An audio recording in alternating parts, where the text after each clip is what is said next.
when people help each other, they each get what they want faster and with a sense of community.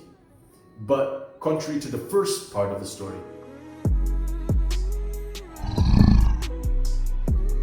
hey, what's up Kaijus? It's your boy Kaiju Kong, aka 2K, here to bring you some more Sigma, some sustenance. Alright, so before I begin this topic, as you can tell by the thumbnail and by the title, that this video is already gonna get a little bit controversial and may be triggering for not some, but many of you.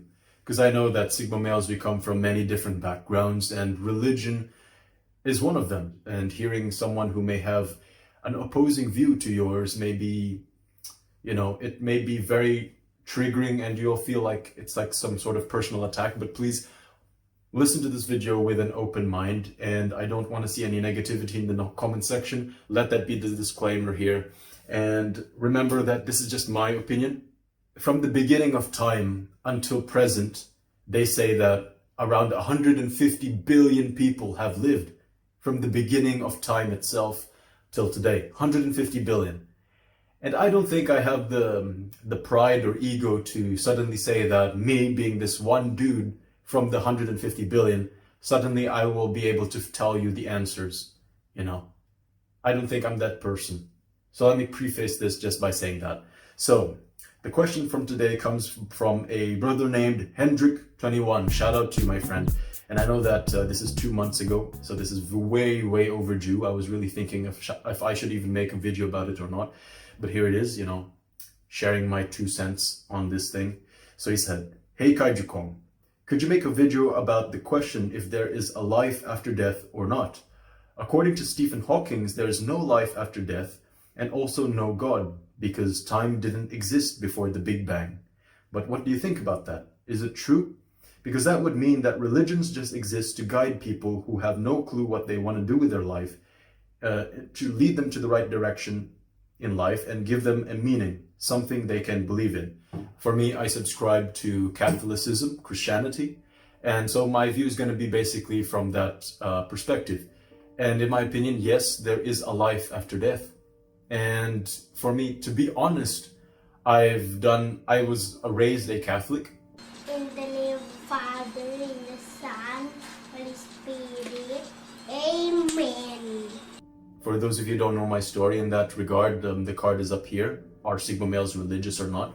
Of course, it's debatable, but religion or no religion, I don't think that will characterize you or not characterize you as a Sigma. It is basically your mindset and how you act, but religion is not part of that. Religion could be a reason why you're a Sigma. For example, in my regard, I was Christian, Catholic, and very strong in my values. And seeing how the world is today, we are morally degrading. We can be upgrading in terms of technology and inventions and infrastructure and sciences and all of that, but we are degrading morally. And you don't have to look far, you just look around at how promiscuous people are, how fucked up society is morally, ethically, and it's very obvious to see. And so me as a Christian, as a Catholic, it was disturbing to me how people would go out drinking, spend their money on useless things, just hooking up left and right. Even if they didn't feel love for that person, they're just gratifying their sexual desire, so to speak. And for me, that was very superficial. That was just very shallow way of living. If you're a slave to your body, if you're a slave to your to lust, if you're a slave to pride, if you're a slave to gluttony, to the desire for food, the desire for sex, if you're a slave, that is not a Sigma. If you're a slave to something, that is like you're a beast. What is the difference then between a beast and a man? A man has the faculty to make his own decisions regardless of anything else. You see, a beast doesn't have to think so much. He just acts on a whim, acts on his nature. A man, despite his given nature, which we talk about in Christianity, we have a two-part nature. We have the fallen, we have the divine nature, which is the nature that God designed us with, where we had that during Adam and Eve's time, back in heaven, before they got kicked out of the Garden of Eden. And then because they got kicked out of the Garden of Eden, they took on a second nature, which is called the fallen nature, whereby we are more susceptible to giving in to sinful things or to evil acts, whereby in essence we want to go against our divine nature. So being in your body, sometimes you're confused. I want to do this, but I do this instead, or I want to do something good and yet I end up doing something bad. I know I have to study for that exam and yet I don't study for the exam. I'm lazy. You see, there's a battle in between you. Where does this battle come from? It's your two natures, the divine nature and the fallen nature. And so when you accept that, you will kind of give yourself a bit more slack. You will understand yourself, and you can move forward doing that. It's a battle. As they say in Christianity, we do not battle against flesh and blood. We battle against spiritual powers. And I could be wrong. Maybe at the end of it, there is no God, or there is no heaven, and after death is just death, the eternal slumber. Everyone wants happiness at the end of the day, right? And happiness here, and maybe happiness in the future. And I don't like the sound of hell, to be honest. Eternal suffering. So to choose between heaven, eternal joy, or hell, eternal suffering, everyone would rather go for eternal happiness, right? And even then people are saying, oh, but then joy and peace eternally, no end, that's kind of boring. But when you put it on the flip side, eternal suffering in hell, being, I don't know what they're going to do to you in hell if that's eternal suffering, but imagine doing push-ups eternally, and if you can't do any more push-ups, there's someone going to be whipping you in the back and saying, do one more, bitch, do one more, bitch.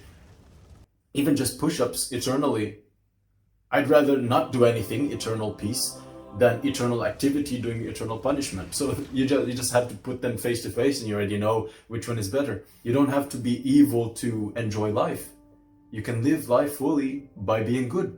So you don't really lose much. So at the end of the day, well, if there's no life after death, then it's okay. But if there is life after death, then all the better, right? So as I said, sometimes your religion or lack thereof was the reason that you subscribed to this archetype of being Sigma. As I said, for me,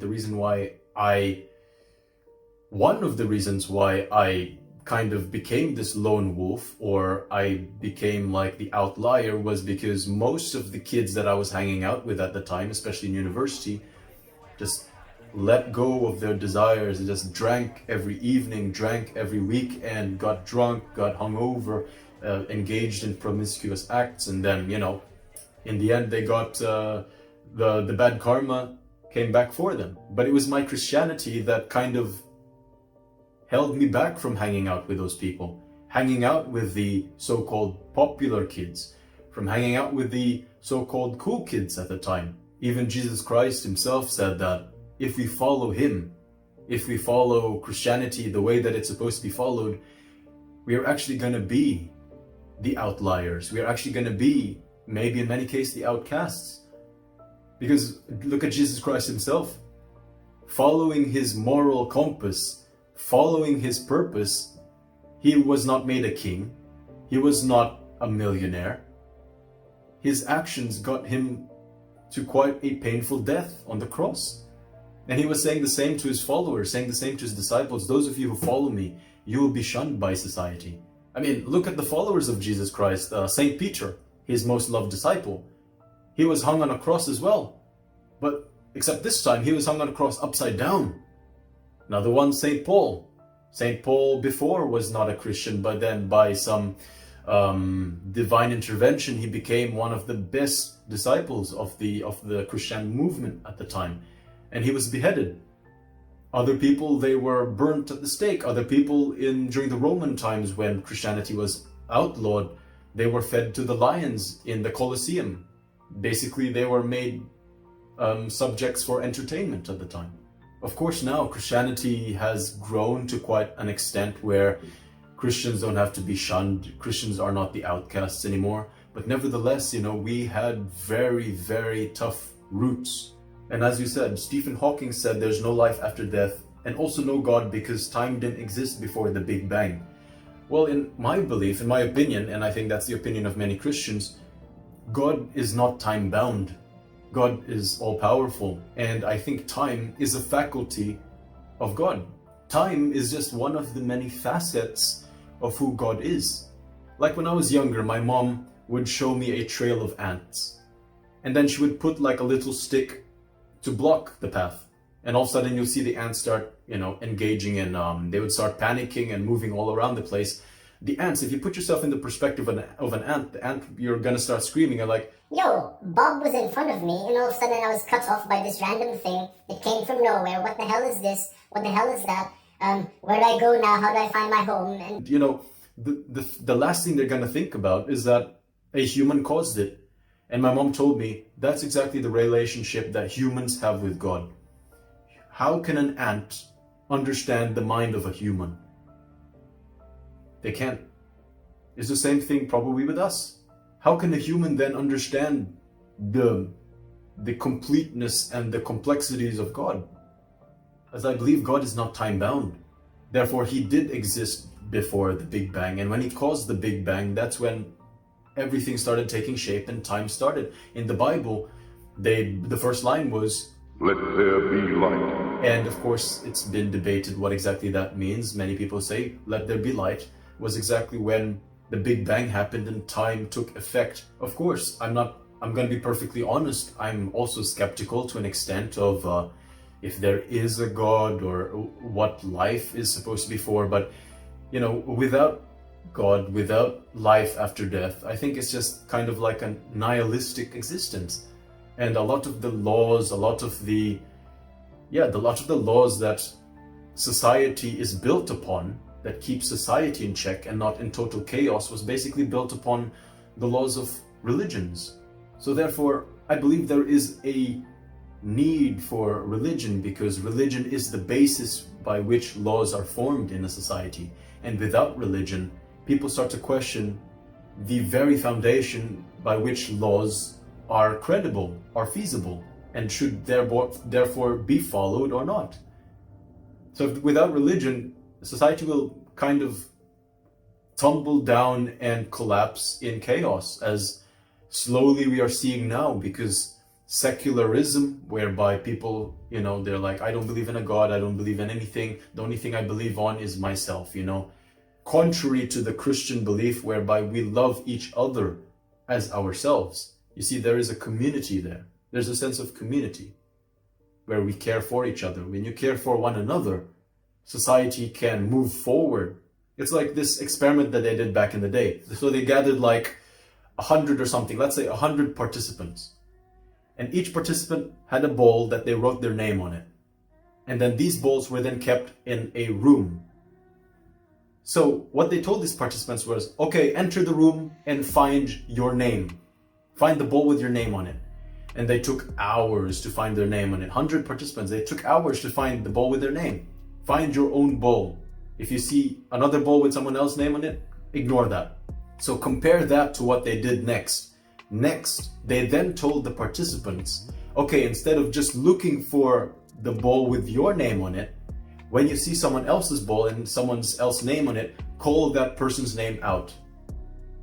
And then, so that's what they did. They entered exactly the same, but when they saw the name, like let's say Paul, they say Paul Friedman, and then Paul Friedman right across in the other side of the room would say, hey, that's me. So he would give the ball to that person, and Paul Friedman walked out with his ball. And eventually, in less than an hour, less than 30 minutes, everyone had their ball. So you see, when people help each other, they each get what they want faster and with a sense of community. But contrary to the first part of the story, when everybody was seeking just for what they wanted out of that and ignored everybody else, ignored the needs of everybody else, they didn't get what they want. And if they got what they want, they got it after more time.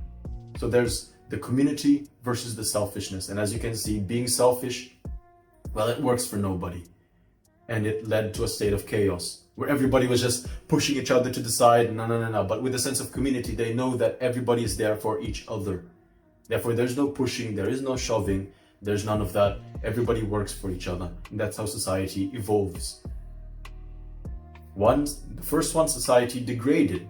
The other one, society has the opportunity to evolve and work forward, because maybe that's just one issue in the society. And because they've solved that issue, they can then move on to the next issue. Whereas the society A, the first society, they're still fucking looking around for their dreams and goals in their own name. So I know I went on a tangent there, my friend, sorry. But this is nevertheless, this is a very important story to share and something to really think about. So is there life after death as a conclusion? For me, yes. But to be honest, I don't really know, and I don't know for sure. And I don't think there's going to be ever a way for us to really know until science keeps up, or science gets to reach a conclusion, a sound conclusion, which I believe will only come after hundreds of years, if not thousands, and probably even never, you know, because we are like ants trying to understand humans. And you can call, one ant sees the arm and says the arm is God. Another ant will see a finger and say that the finger is God. And one ant will say, well, I was crawling on something thin like black, it's a hair. And they will say like, therefore God is a hair. One says God is an arm. Another one says God is a finger. Another one says God is a hair. And they both argue, not knowing that all three were correct, but they were just parts of the God, which is in this case human. So will we ever understand this? I'm doubt that in the very near future we're ever gonna find out, but that's just my opinion on things nevertheless. So I know that this is gonna be a controversial topic. I know that this is a controversial topic, and I know that the comments down below, please, I know that you guys have your own beliefs on this, but just try to comment. If you want to leave a comment, just leave it as nice as possible. Don't go overboard with this. Remember, we're all in the same human journey, and none of us really, truly, 100% know what it is. We can have faith, yes. And I'd rather have faith in God than have faith in myself or have faith in other humans who I know are imperfect, you know? And of course you can go down the road that, well, you know, Christianity or religion was created by humans, la-da-dee-da-da-da, but, you know, all of nature, the perfection kind of points towards an entity. You know, nothing was created, something was created from something. I don't think that something can be created out of nothing. Therefore, I'd rather have faith on God than have faith in myself or have faith in other humans, to be honest. So that's it, my friends. This is Kaiju Kong signing off. Hopefully I gave some value or at least some food for thought. And thank you again, my friend, for dropping that question in the comment section below. If you guys have any questions, just leave them, as you know, in the comment section. And I will try to answer as many of them as I can in the coming days. So again, this is Kaiju Kong, aka 2K, signing off. Do take care and stay strong, brothers.